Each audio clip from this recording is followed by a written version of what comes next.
Now, Douglas Murray provided a great breakdown in The Spectator. And I know they're trying to cancel Douglas recently. Look, Douglas is a friend. I've spoken to him.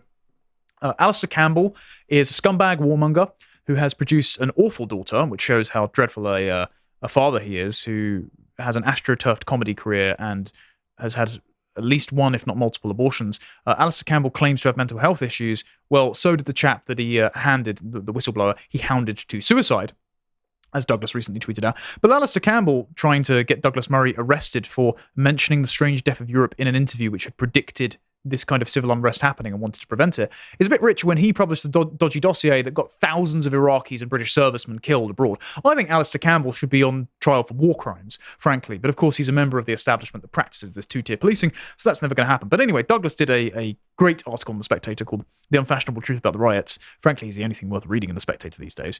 And he explains how in 2011, England was engulfed by riots, originating in London, but leading to copycat violence across the north of England. The ostensible cause at that time was the shooting by police of Mark Duggan, a charming young drug dealer who was in possession of a gun. This was in Tottenham. But it spread all the way down to southeast London. And look, the reason the London riots matter to me is because of a visceral memory, because I've always lived in southeast London. I lived in my old home, which is not near where I live now, but not far from Eltham. And Eltham High Street was nearly besieged by a group of urban diverse youths in balaclavas looking to loot the place, coming up from Lewisham on the 321 bus.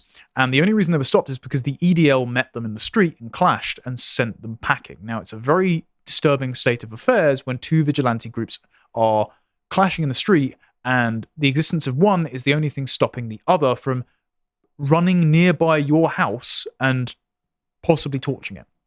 You know, I was 12 at the time. Really scared the shit out of me. Really did. It was my moment of proper political awareness. And the idea that this is being repeated now for a different cause, as David Lammy decided to evoke later in a piece that goes to war on the English identity, yeah, it's a pretty scary prospect. But Douglas makes an interesting comparison here. And he says, the 2011 London riots happened in the aftermath of the Great Crash of 2008. Many government officials and wise heads in the media tried to understand the spate of lawlessness by looking at things through this lens. One of the few acceptable questions to ask about those riots regarded the correlation between deprivation and rioting. This is one of the fashionable things to fix on. We couldn't talk about, for example, second-generation immigrant riots, because that's what they are. They were the diverse youths, the children of immigrants that had settled in London and felt no attachment to their place, probably because lots of them were in social housing, and saw an instance of perceived police injustice, which it certainly wasn't, especially because the son of Mark Duggan has now been caught on firearm offences as well this year. They saw that as the opportunity to smash and grab some trainers and some bags of basmati rice. Instead, we were just told to talk about purely economic factors. Well, let's talk about those economic factors in relation to this riot, shall we? So in 2011, the proportion of out-of-work benefits, proportion of population on out-of-work benefits, including the incapacity benefit in Sunderland, which is one of the places where unrest has kicked off, one of the places where reform came second. I think this Bridget Phillipson's constituency, education minister, right, was 18%. Today, it's 19%, so it's gotten worse. In 2011, the unemployment figure in Rotherham was 16%, today 18%. In Hartlepool, it was 21%, today 23%. Consider that last one. A quarter of people of working age in the area are claiming welfare or incapacity or worklessness. If you look at the figures for the towns in which rioting has occurred in the past week, there is not one of them in which the job situation has improved in 13 years. In every single one, the employment has gotten demonstrably worse since 2011. But at the time of the 2011 riots, foreign-born workers were 14% of the UK workforce. Today, it's 21%. Employment has grown by 3.6 million since 2011, but 74% of that is down to immigrant workers. I want to repeat that stat again, right? Since 2011, employment in Britain has grown by 3.6 million. 74% of that are jobs purely for immigrants. 75% of the employment growth in Britain has been migrant labour. And you wonder why the people in these left-behind northern towns feel economically disenfranchised and angry and like their life, their prospects, their livelihoods, their culture, their country is being taken advantage of by foreigners. That stat right there. 3.6 million are in work compared to 2011, but only 929,000 of them were born here. The job creation benefited many people, but it did not do much for Bolton, Sefton, or Rotherham, already reeked by the undesirable criminal consequences of mass immigration due to the grooming gangs. Let's get more granular on the cost of immigration, right? Do you remember this policy, the Centre for Policy Studies paper called Taking Back Control, rewritten by written by Robert Jenrick and Neil O'Brien. We'll retread some of the ground here just to remind you of some of the stats. Since 2010, 10 million people have moved to the UK, 6.3 million left. Net migration has added 3.7 million to the population. That's legal. That's the equivalent of the populations of Edinburgh, Leeds, Sheffield, Nottingham, Stoke, Bristol, and Cardiff put together, or more than the entire population of Wales. Again, 75% of the new workforce are migrants, and that is more than the entire population of Wales being added to the UK. It's added a city the size of Birmingham, 1.2 million people, to the UK in just 2 years, population growth equating to 1.8%. Bear in mind, we are sub-replacement birth rate, so for the last how many years, according to the ONS, the population has only grown because of immigration, and the scarcity of housing, the scarcity of employment, the scarcity of services is discouraging people from starting their own families, because if you can't get a job, you can't own a home, how are you going to provide for said children? Immigration is deliberately driving down birth rates. It is a choice made by the political class to keep the native population at sub-replacement birth rate, and it's also the excuse to keep increasing immigration. It's a vicious circle, vicious being evil.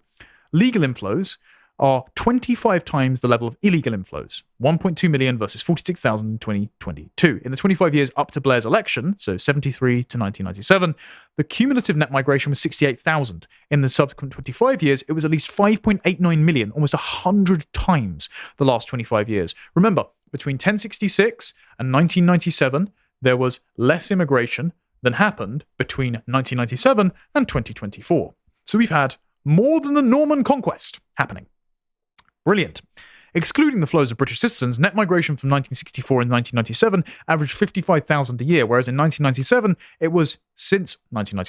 it has averaged 316,000 a year, 5 times the average rate in the previous period. In 2021 and 2022, under the new Conservative system, 290,000 people came from the EU and 1.64 million from the rest of the world. We'll get onto how that affected employment later. Between 2001 and 2021, the share of people in England and Wales born outside the UK increased from 9% to 17%.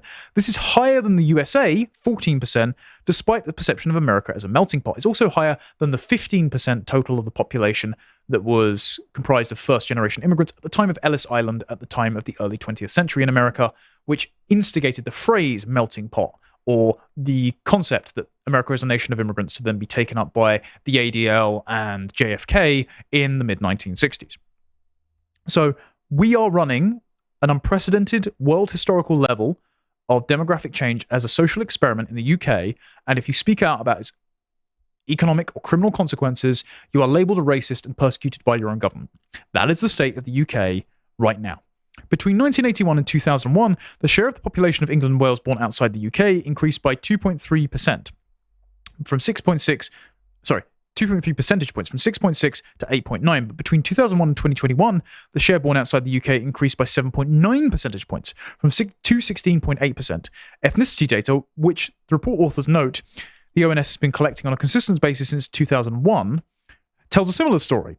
Between 2001 and 2021, the proportion of the population who do not identify as white British more than doubled, from 12.5 to 25.6. So over a quarter of the country are no longer of the founding stock of the country. Founding stock is an American term. I shouldn't have used that. Indigenous native population with an ancestral tie that goes back for millennia.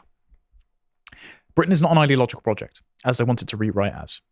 That way they can define the far right, aka the English who were upset, out of being British. No.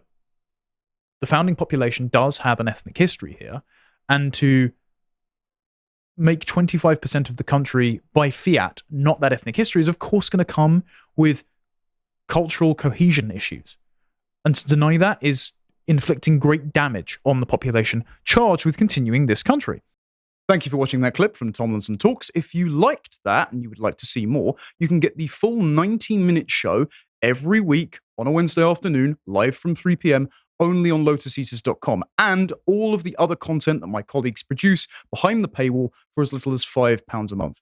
Thank you very much for supporting us, and I hope to see you there. Until next time, goodbye.